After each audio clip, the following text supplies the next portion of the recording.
नमस्कार, स्वागत है आपका। आप देख रहे हैं सी न्यूज़ भारत। मैं हूं आपके साथ इशिता। वक्त हो गया मध्य प्रदेश बुलेटिन का। इस बुलेटिन में बात करेंगे झाबुआ की, जहां तेज रफ्तार कार असंतुलित होकर एक मकान में घुस गई। आगे बात होगी नर्मदापुरम की, जहां कलेक्टर और सेना के वरिष्ठ अधिकारियों के बीच हुई एक महत्वपूर्ण बैठक। ऐसी तमाम खबरों पर करेंगे विस्तार से चर्चा। अहमदाबाद मोडासा रोड पर दहेगाम से गुजरने वाली सड़क से सटे ओडा गार्डन के मुख्य द्वार पर 100 फुट ऊंचा तिरंगा फहराया गया। राष्ट्रीय ध्वज पर 22.87 लाख रुपए खर्च किए गए। इससे लोगों को देशभक्ति का संदेश मिलेगा। स्थल पर राष्ट्रीय ध्वज मंच का निर्माण करेगी। स्थायी फिटिंग की जाएगी, जो लगातार 24 घंटे तक उतार चढ़ाव जारी रहेगा। 100 फुट ऊंचे खंभे पर फहराए जाने वाले तिरंगे की लंबाई और चौड़ाई 20 गुणा 30 फुट रखी गई है, ताकि शहर में दूर दूर तक तिरंगा लहराता नजर आए। शहर के नागरिकों को अब प्रतिदिन तिरंगा देखने का आनंद मिलेगा। बता दें, राज्य स्थापना दिवस 1 मई पर ओडा गार्डन में सांसद, विधायक, नगरपालिका अध्यक्षों के साथ ही देश के वीर जवानों की मौजूदगी में राष्ट्रीय ध्वज फहराया गया। इस अवसर पर अहमदाबाद के पूर्व सांसद हसमुख भाई पटेल, विधायक बलराज सिंह चौहान, नगरपालिका अध्यक्ष वैशाली बेन सोलंकी, देगाम तालुका के सभी पदाधिकारी और जिला पंचायत के सदस्य, तालुका पंचायत के सदस्य, देगाम तालुका के सभी सरपंच और वरिष्ठ नेता और कार्यकर्ता बड़ी संख्या में उपस्थित थे। भारतीय जनता पार्टी शासित देगाम नगरपालिका द्वारा ગુજરાત સ્થાપના દિવસની ઉજવણીનો કાર્યક્રમ રાખવામાં આવ્યો હતો। આજની ઉજવણી વિશિષ્ટ રીતે કરવામાં એટલા માટે આવી કે આજે દહેગામ નગરપાલિકાએ 100 ફૂટ ઊંચો રાષ્ટ્રધ્વજ લહેરાવીને દહેગામની જનતાને હંમેશ માટે રાષ્ટ્રીય ભાવના જાગૃત રહે, રાષ્ટ્ર પ્રત્યે સમર્પિત ભાવ પેદા થાય, उत्तम कार्य स्थापना दिवस की उजवणी करी है। आवा भव्याति भव्य उजवणी कार्यक्रम आयोजन बदल देगाम नगरपालिका सौ पदाधिकारीओ और आयोजकों ने खूब खूब अभिनंदन पाठवुं छुं अने स्थापना दिवस की देगामना नगरवासीओं ने शुभकामनाओं पाठवुं छुं। गांधीनगर से सी न्यूज़ संवाददाता अमित पटेल की रिपोर्ट।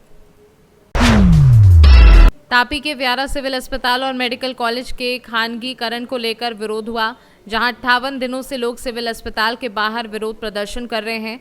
विविध आदिवासी संगठन अनशन पर बैठकर विरोध कर रहे हैं, फिर भी अब तक कोई जवाब नहीं दिया गया, जिसको लेकर बड़ी संख्या में लोगों ने रैली निकालकर तापी कलेक्टर को फिर से आवेदन पत्र दिया। આજે 2 માસ થવા આવ્યા છે અમે ધારણા પર બેઠેલા છે। જે તાપી જિલ્લાની એકમાત્ર સરકારી હોસ્પિટલ છે, એ જે તે વખતે કોંગ્રેસ સરકાર હતી તે ટાઈમે આ સરકારી હોસ્પિટલ કરવામાં આવી હતી। અત્યારે ભાજપ સરકાર એને ખાનગીકરણ કરવાને માટે જઈ રહ્યો છે, ત્યારે અમારો તાપી જિલ્લાના લોકો અને આદિવાસીના લોકોનો ખૂબ જ એવો વિરોધ છે। કારણ કે તાપી જિલ્લાની અંદર એકમાત્ર સરકારી હોસ્પિટલ છે અને એ ખાનગી થઈ જશે તો લોકો ક્યાં જશે? અને લોકો ગરીબ છે, લોકો પાસે પૈસા નથી, મજૂરી કરીને ખાનારા લોકો આજે આ ખર્ચો ક્યાંથી પહોંચી વળશે? મોટી મોટી બીમારી હોય, આ કાર્ડની વાત ચાલે છે, ત્યારે અત્યારે સ્ટુડન્ટ માટે જે રિસિપ્ટ કાર્ડ કાઢવામાં આવ્યો હતો, સરકારના મનમાં આવે તો સરકાર બંધ કરી શકે છે। એ જ રીતે જે આયુષ્યમાન કાર્ડ છે એ પણ સરકાર ક્યારે બંધ કરી દે એનું નક્કી નથી। ત્યારે અમે આ સખત વિરોધ કરીએ છીએ અને જે સરકારી હોસ્પિટલ છે સરકારી જ રહેવા દે એવી માંગ સાથે અમે અમારી લડત ચાલી રાખીશું। જ્યાં સુધી સરકારી હોસ્પિટલ સરકારી ના રહે ત્યાં સુધી આ લડત અમારી ચાલુ રહેશે। जय आदिवासी हूँ यूसुफ गामित सोनगढ़ तालुका पंचायत नो माजी प्रमुख छूं। 60 दिवस थी सरकारी होस्पिटल व्यारा ने सरकारी रेवादोना नारा साथे सरकारी होस्पिटल ની બહાર અનિશ્ચિત ધારણા પર બેઠા હતા। આજે 60મો દિવસ છે। સરકારનો કોઈ પણ ચૂંટાયેલો પ્રતિનિધિ અમારી પાસે આવ્યો નથી કે સરકારનો કોઈ પણ અધિકારી અમારી સાથે ચર્ચા કરવા માટે આવ્યો નથી।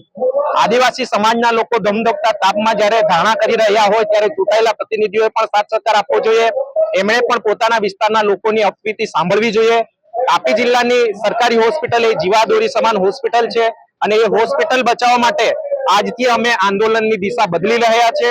આજથી અમે ચૂંટાયેલા પ્રતિનિધિઓના ઘરે ઘરે ધારણા કરીશું અને એમને પણ અમે કહેવા માંગીશું કે તમે અમારા મતોથી ચૂંટાઈને તમે વિધાનસભામાં ગયા છો તો તમે અમારો અવાજ બનો, નહીં કે તમે વિધાનસભામાં અમારા જે અવાજ છે એને દબાવીને તમે સરકારને ઘૂંટણે પડી જાય એ અમે ઈચ્છતા નથી। જે રીતે અમે જલયાત્રા કાઢી હતી એમાં અમે સફળતા મેળવી છે, વેદાંતામાં સફળતા મેળવી છે, પાર તાપી નર્મદા રિવર લિંકમાં સફળતા મેળવી છે। સરકારી હોસ્પિટલને ખાનગીકરણ થતા પણ રોકીશું અને એમાં પણ આદિવાસી समाज जीतશે। तापी से सी न्यूज संवाददाता हितेश नाइक की रिपोर्ट।